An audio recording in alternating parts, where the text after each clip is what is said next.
In this video, I would like to show you how to change picture settings on the Philips NeoPix Prime projector. It's simple. All you need to do is to click on home button on the projector's remote, then go to the settings, go to the picture settings, and there you can change brightness, contrast, saturation or sharpness. For example, you can increase the sharpness,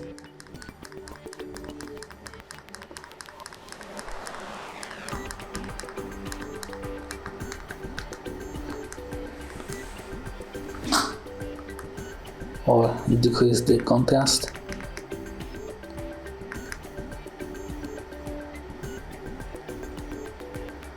Thanks to this option, you can adjust the projector picture settings to your own needs.